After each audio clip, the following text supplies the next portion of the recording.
Sunday Guardian Roundtable. Well, Modi 3.0 is firmly in the saddle. We have a new ministry sworn in, but it really is, it looks like much of the old. There seems to be a repeat of most of the ministers that were there in the Modi's last government, especially the big four. So what has changed? Of course, they are promoting it as change with continuity. But is that all it is? Is there a larger message being sent here? What are the allies going to be asking for in return for their support? And of course, the opposition. Don't forget, we have a strengthened opposition that's going to come back at the BJP with renewed vigor, and also going to be asking a lot of questions that are already there in the social media. They're going to be also there on the floor of the House. So what is politics going to be looking like in the next month, especially with Parliament also reopening in July? That is something we're going to be discussing. Joining me on the show is Dilip, Cherian, political commentator and columnist and commentator and image guru. Sandip Ghose is also a political columnist and commentator. And of course, Rasheed Kidwai, senior journalist, author and political commentator. Dilip, what are you hearing, and what do you feel that the mood that you're sensing, the political mood in the corridors of power? What are the whispers in the corridors? The whispers are pretty loud, Priya. The whispers are essentially that Modi wants to portray continuity. Modi wants to portray strong singularity, and all this talk of coalition is not part of any dharma, but it is part of the current mathematical requirements. I think that what we have seen is a lot of the same. I would not be surprised, therefore, to see Om Birla come back as speaker, for example. So I get a feeling that we are really looking at Modi 3.0 as Modi 2.0 redux. So essentially, it's more of the same. The signals to watch for are whether the rest of the world treats it as such, and G7 is a great opening shot. In fact, that is, the markers that we were looking for, Sandeep, before the cabinet was formed. I was, saying, for instance, if Amit Shah makes a comeback, that means Modi has had his way. If his favorite bureaucrats turned politicians come back, like Jay Shankar, and also if Nirmala Sitharaman comes back, that means Modi has had his way. So is that the message he wants to send? That don't mind the numbers, I am still the same that I was. What is the larger messaging, Sandeep? See, first of all, I don't think to my mind, there was any question of Modi having a say in terms of the government formation. Because other than him, there was nobody in position, either in BJP elsewhere, to form the government. So if he forms the government, I don't think anybody would have interfered in terms of his selection of his team. My interpretation of the continuity is this, Priya. Modi realizes that he will have fires on multiple fronts burning, and he'll have to fire on various cylinders. So he did not want to bring in other variables in his ministry. He is taking the tried and tested people because he has a 100-day roadmap, and it's best left to deliver to existing generals who know the lay of the land, who know the bureaucracy, etc. And getting new people and creating disruptions could have caused more problems out there. People getting settled not only in the ministry, but in terms of parliament and elsewhere, setting the tone. So therefore, that's an area he has left untouched. To my mind, the next 100 days would be critical, because thereafter, by then you go straight away into the model code of conduct, etc., for Maharashtra and other states. So he will have to score some quick wins between this period to then. And his own energy and Amit Shah's energy will get largely devoted to party matters. So more than the ministries, I think, while Rasheed is smiling, I would look at his choice of the party president. That is what I think will be a very, very critical appointment. In fact, Rasheed, we've also hearing rumors of all names, as party president, even names of, young minister like Anurag Thakur, even Smriti Irani's name. So, I mean, will Modi have a say in the BJP president, or will now RSS start weighing in? We also have Mohan Bhagwat's recent comments. So, Priya, a lot has been said about, continuity. Continuity is temporary. Its change is constant. And Mr. Modi must understand that. So there is no reflection of any change. And that's where I think there is an opening for the opposition. Because Mr. Modi is trying to make a very determined bid to look everything normal, NSA, all the senior bureaucrats, ministry, all the things he's trying to make it. But 72 members, it's a clear giveaway.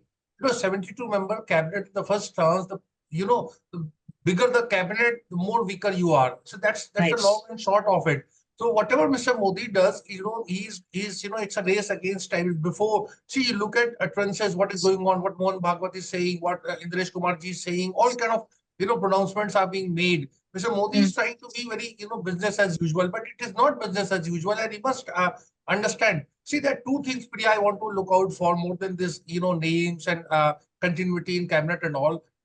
This so-called this politics of vendetta, will it continue? This ED, CBI, income tax, raid raj, all this thing, will that be used as a political, instrument? And this Ayaram, Gayaram, that culture that Mr. Modi had perfected, because I think both the things have boomeranged somewhere. So these are the things they need to watch out for. I think there is very little Mr. Modi can do regarding Haryana and Maharashtra. Very little maneuver he has. So what I'm saying is these are the setbacks, likely setbacks that he has to anticipate. He can delay elections in Kashmir. He can put delink Jharkhand election with Maharashtra and Haryana. So these are the small maneuvering, but I think each day is a trial. See, you can have a speaker, but then the allies will take a mental note, even if they are not going to be physically visible, and at the time to come, they'll do that. See, the exit of Praful Patel is also not an important thing, is not an insignificant thing. See, Praful is a very, he is very much, he's a Delhi person, and he's very resourceful. So the kind of thing that kind of dishonor, I mean, the fact that whatever was promised to him has not been delivered is also been taken a note of. And these kind of things are there, which are reaching out to, to the industry, to politicians, to opposition, to even to the, NDA allies. No, good point. In fact, Dilip Praful's example is a good one because this is the first sign of public, blackmail, for a want of a better word, that an ally has used on the prime minister, and the prime minister has held strong. That will also send a signal to other allies. And other names I thought of, slightly more credible names, perhaps for BJP chief, are, of course, Devendra Fadnavis and Vinod Tavde. If Devendra Fadnavis becomes, he's also an RSS favorite, not such a favorite of Amit Shah. So, these are also maybe little signs, but should we be looking out for those, Dilip? I think that the Praful Patel example is just one example. There's no point looking at it in isolation. The reason why Manji got a cabinet position is not only age, seniority, or caste.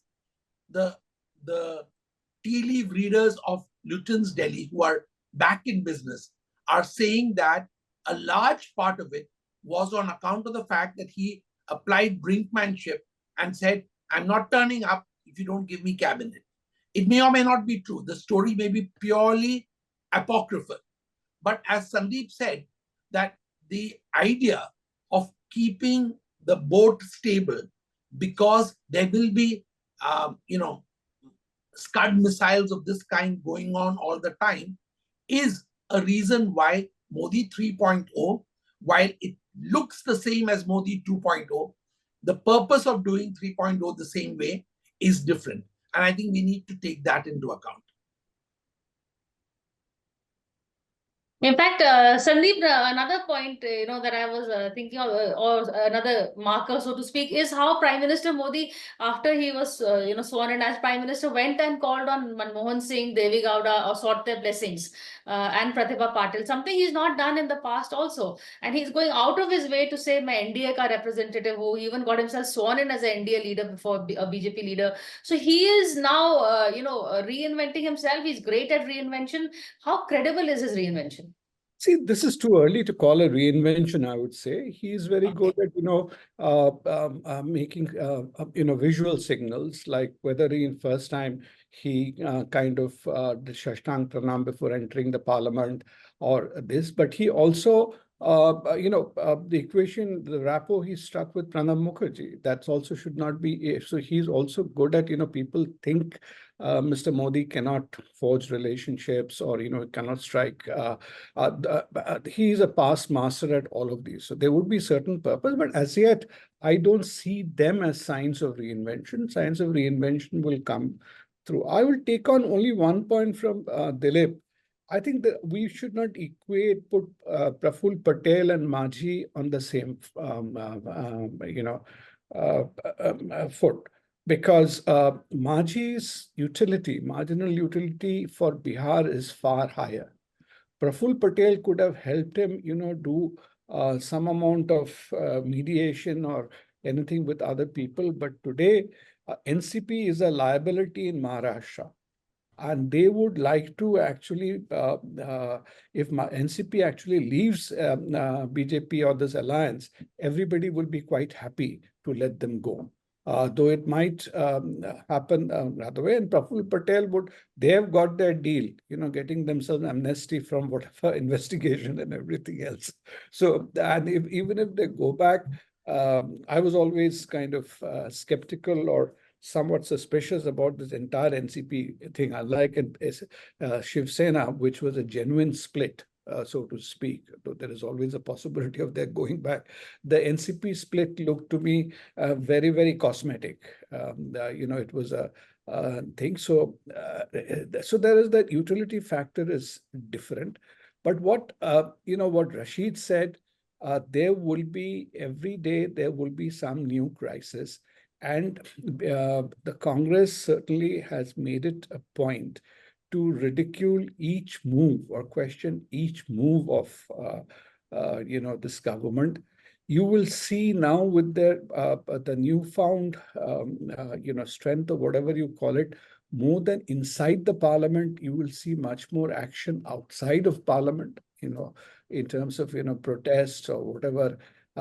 Things will happen at the states and everybody. So it is not going to be to that extent business as usual for Mr. Modi. And that is where they will have to do a lot more of environment management, so to speak. And there I go back to the point that he would rather leave the housekeeping to trusted people who knows him, and then divert his energy for all these things, as well as his external constituents. Like, despite all these things, he rushed to for G7, or he's going for attending all these inaugurations of chief ministers and the rest of it. He will try to do more of those and then but he will, whether Maharashtra is they can salvage, or Haryana they can salvage or not, but they cannot have a debacle or a humiliation over there. They will have to get to some extent their act together. If they come out of this in the same state of disarray or the thing after the elections, it's another matter. They're not getting majority. Whether they lose it, but they should be seen to have got the house in order to some extent. And that is where Mohan Bhagwat or anybody's statement has far greater significance for a place like Maharashtra. You see, they have had a round Vidarbha. Gadkari also had a narrow shave. Next to Gadkari, very senior ministers like Sudhir Munganitwar in Chandrapur. He's a strong guy. He's almost a deputy CM in the ministry. He had a half lakh kind of vote loss. And so many. So there is a real trouble in those quarters. And areas. Okay. And then there is Delhi also, don't forget, a prestigious when the battle for the capital, where if he doesn't wrest it from Arvind Kejriwal now, then I don't know when the BJP can. But Rasheed, Sandip touched on the opposition. That's something I also wanted to discuss. Do we have a leader of opposition yet? What is the Congress up to? And I'm seeing the Samajwadi Party and Congress have kept the bonhomie going. The India alliance, you think, will firmly hold? Yeah, so I think, Priya, this is a very important point, and it will have a tremendous bearing for the fate of opposition till 29, and of course the continuation of Narendra Modi government. For instance, you look at the LOP. If leader of opposition, if Rahul becomes LOP, then that's going to create a lot of problems, because as you know, you see, me and you, we have covered parliament on daily basis, and we know that there has to be some kind of functional relationship between the prime minister and the leader of opposition. Even behind the scene, when you have a business advisory committee meeting, when the speaker's chamber, political leaders meet, or when there is a kind of selection or appointment of, CVC, CBI director, and several other important functionaries. So, and a lot of papers are exchanged. So you need to observe, basic courtesies like, offering a seat, offering, coffee, having some kind of polite conversation, etc. We don't see that stage, have arrived in terms of, if you look at Rahul Gandhi and Narendra Modi. So both will have a lot of problems and hesitation. And in-house, you cannot have policy of suspension and expulsions. You have, so much of the problem with opposition is they also have a mindset of, there is same Mahua Mitra, there is again Afzal Ansari, and there is, of course, those two MPs from Punjab. They pose a lot of problem, and the MP from Manipur, they pose a lot of problem. You cannot, I mean, the government of India or the Narendra Modi government cannot be seen, doing normal business with all such, elements. So there are a lot of problems are there. It is to say that Mr. Modi is flexible and he is deft at it. I think it's a exaggeration. In Rajasthan, oh sorry, in Gujarat, when he was chief minister, all along, Priya, there was no deputy speaker. Between 2019 to 24, we didn't see a deputy speaker, because the post of deputy speaker is supposed to be, as part of convention, was supposed to go to the opposition. So he doesn't believe in those kind of, substantive gestures. He called on, you said, he called on Pratibha Patil, I mean, called up Pratibha Patil, Manmohan Singh and all. Why? He could have called up, Mamata Banerjee. He could have called up Mallikarjun Kharge. He could have Sonia Gandhi. paid a visit to Sonia Gandhi. See, all those things, he doesn't want to do anything substantive, because that would lower the kind of aura and the kind of, image he has built. And that is where I find him in a very difficult spot. He can have his favorite BJP person as a party president, but see, the symbolism doesn't work. This election, as BJP was very high on optics. They became a victim of their own propaganda. I just don't want to, kind of go on about it, but they must understand, they must get real and face real challenges. And that is where I think, they needed a different parliamentary affairs minister or someone like Praful Patel. If he was in house, he could have done a lot of good, because he knows, the opposition very well, and he knows how to extract concessions from them. They can bring Ghulam Nabi Azad in Rajya Sabha and make him a parliamentary affairs minister. But I don't think Mr. Modi is looking out of the box. And that is why I see a difficult time ahead. Maybe 6 months down the line, you will see some problems coming up, substantive problems coming up.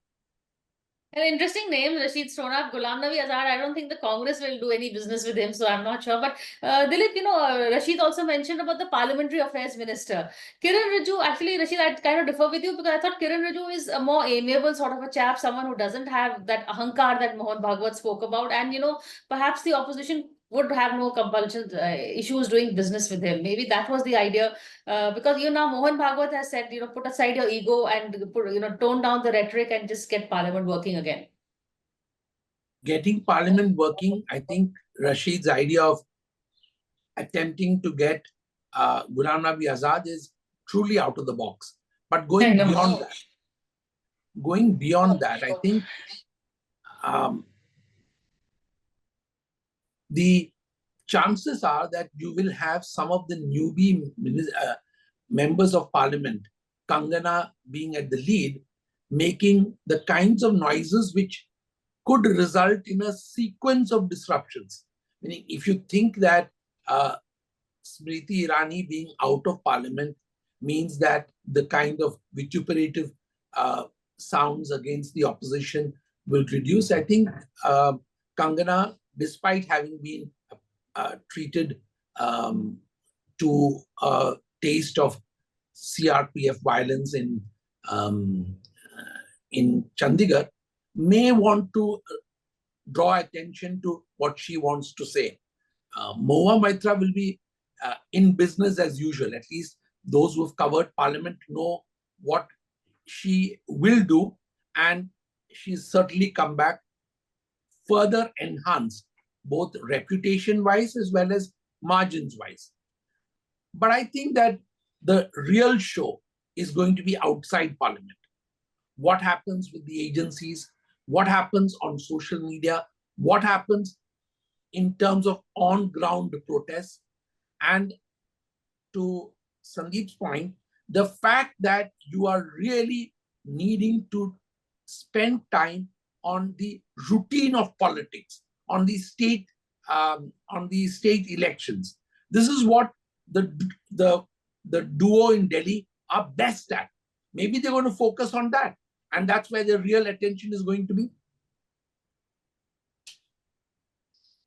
No, fair enough. I think, but protests and politics outside is also something, Sandeep, which Rahul has scented blood. Bharat Jodo will continue. So he is also happier with the theatre of action being on the streets rather than on the floor of the house. So then, who is going to be the motive on the floor of the house, the movers and shakers? Who from the opposition? Will it be the TMC? Will it be a renewed Samajwadi Party? See, Priya, as people have commented, it's another matter, Rahul Gandhi not taking up the LOP position. But if Congress, cedes the opposition role to either Samajwadi Party or TMC, etc., I don't think Congress would be doing itself any favor. So what do you mean there's some other Congress leader, not Rahul? Am I right, Rasheed? No, I'm saying so. Therefore, they need somebody over there. As you mentioned that today everybody would like their time under the sun. And all of them have ambitions. Even if they're looking at whether you look at 2029 or they're looking at something earlier. Nobody is like to will try to give up the limelight. So all of them would try to vie for it, and that's where you are saying they need somebody who is really solid to do the LOP thing. Rahul Gandhi will cut both ways, as Rasheed mentioned. But there is a problem, just as you are saying, BJP has a problem of finding a good parliamentary affairs minister. BJP is unfortunate, although we talk of succession plan, etc., 2 successions they have not been able to fulfill. To my mind, one was Pramod Mahajan. Second, more importantly, is Arun Jaitley. These 2 successions, these are 2 people who, if they were around or their sort of profile of people, then you would have had a different situation. And they really don't have those, substitutes today. I would have looked at, without going to Ghulam Nabi Azad, I would have looked at somebody like Bhupendra Yadav as probably a better parliamentary affairs minister, but he obviously has much more important roles to do for Mr. Modi, for which he doesn't have replacements ready. Well, I also, maybe Bhupendra Yadav or, Rasheed, in terms of the BJP leader of opposition, even I guess Praful is not BJP though. But we need someone with that, to replace Jaitley. That vacuum has not been filled. Again, from the Congress, who do you see who could be a good counter? Is the Congress now confident enough to promote a Shashi Tharoor or a Manish Tiwari? I think it doesn't serve the purpose. You see, Rahul Gandhi has a very visible kind of face of the not only of the Congress but the entire opposition. Leader of the House is Prime Minister Narendra Modi. So Parliamentary Affairs Minister can do very little if Prime Minister is not present. So both Rahul Gandhi and Narendra Modi have to be present throughout the period of when Lok Sabha is in session, and that is where it is good for democracy, it's good for media, as that the Urdu couplet also says, "हाँ हम ही ना होंगे तो क्या रंगे महफिल, किसे देखकर आप शर्माइएगा, हाँ निगाहों से बच के कहाँ जाइएगा हमें पाइएगा." So both Narendra Modi and Rahul Gandhi cannot escape each other. In Parliament, Lok Sabha is a main battleground. I don't think there is any other way out for them. I think Mr. Modi also, I'll end my this thing part with the Urdu couplet that says कि तुम जो इतना मुस्कुरा, actually ऐसा फिल्मी शेर, that तुम जो इतना मुस्कुरा रहे हो क्या गम है जिसे छुपा रहे हो. So this whole kind of shield, that cover of normalcy, it betrays huge crisis of confidence actually. No, in fact, Dilip, what Rasheed has said, something I've also noticed, when Prime Minister walked into the BJP headquarters post the election results, he had that smile, but andar koi gum chupa hi rahe the, because, we also saw when he walked on stage, at least I noticed Rajnath Singh, who would normally jump up, was still seated, he did not, and you could see, although I think the Prime Minister is aware the camera was on him, so he had that smile, but there is some, he'll have to keep smiling and hiding all the gum, I think, inside. I think keeping smiling is a great tactic. And as we know, India needs 5 years of a stable government, of a government that may not have bonhomie, but certainly has a kind of enthusiasm and direction. If Prime Minister Modi is able to deliver that, despite the sounds of the opposition, I think you'll have a happy country. If the Prime Minister is able to dial down the rhetoric of hate, then the country will be a happier place. If the Prime Minister is seen as being willing to listen to the voices that oppose, the country will be a better and happier place, and Parliament will be a happier place. So I think that in general, the requirements are fairly simple.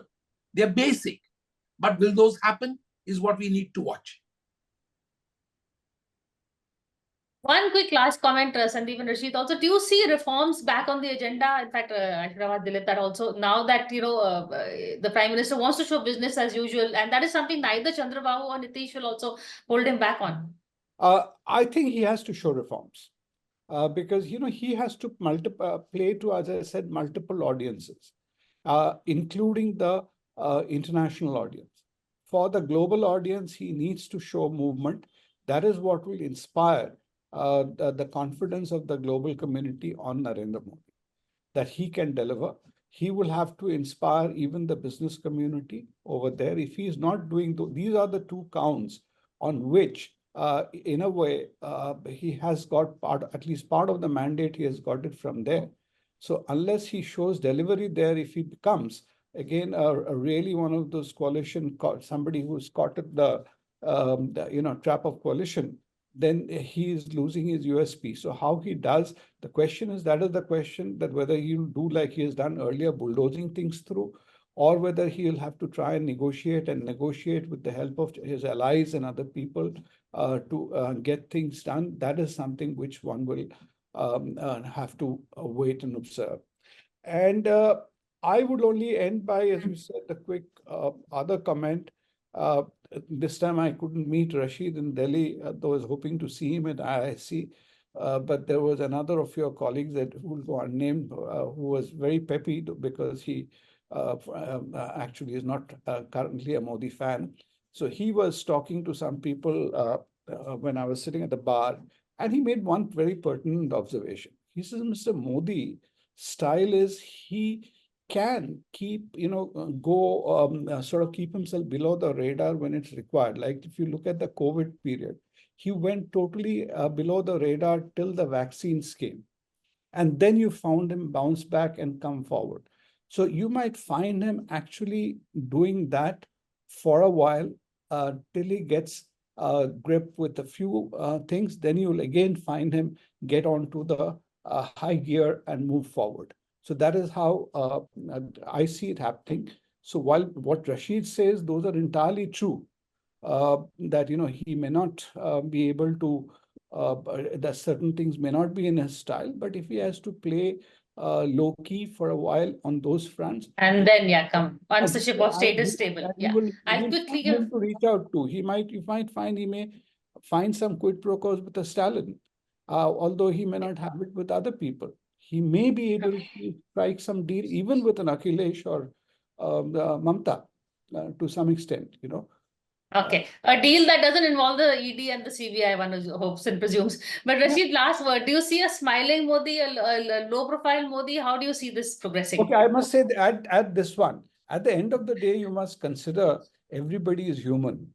If Modi came on that day, that evening, grinning from ear to ear, I would be worried. I said that this man, and we have other people who do that after getting 44 seats. You see, then you say that what is this man is wrong with? They've got 44 seats, he's still grinning. He should be. So I think that much you must grant. If he is not really, looking a little sad and pulled on, then I'd be worried, and I would actually start thinking about whether he is human or superhuman, as all of you have been pulling his leg about. Oh, okay, fair enough. I take that point, Sandeep. Rasheed, your last word. So, Bina, it's very nice to see my good friend Mr. Sandip Ghose smiling and laughing at the end of your program. When it started, he was, sounding a little more serious. I think a real problem is real. Mr. Modi does not have a knack of, delegating power. He and Mr. Amit Shah want to do business, entire politics outside parliament, inside parliament on their own terms. And that is a real challenge. Mr. Modi, by no stretch of imagination, is in is Atal Bihari Vajpayee mold, or let's say even Shivraj Singh Chauhan mold. And that is where I think the challenge come. I don't see a problem, let's say 6 months or a year, but challenges are going to come, and they're not going to come from the opposition. They are going to come out from allies. They are going to come from within. The BJP and RSS are concerned about future. Mr. Modi has achieved his goal of third term, and there is sort of continuity. So he will be happy, but his party and the kind of ideological wing is looking at the future, which is looking a bit bleak. Continuity is not just the next 5 years, but continuity is also post Modi era. That is, I think, what the RSS would be also focusing on. But on that note, thank you all for this conversation. We need to do a show on that. I'm going to get you all back soon. Thank you so much for that point. Thank you all for the conversation.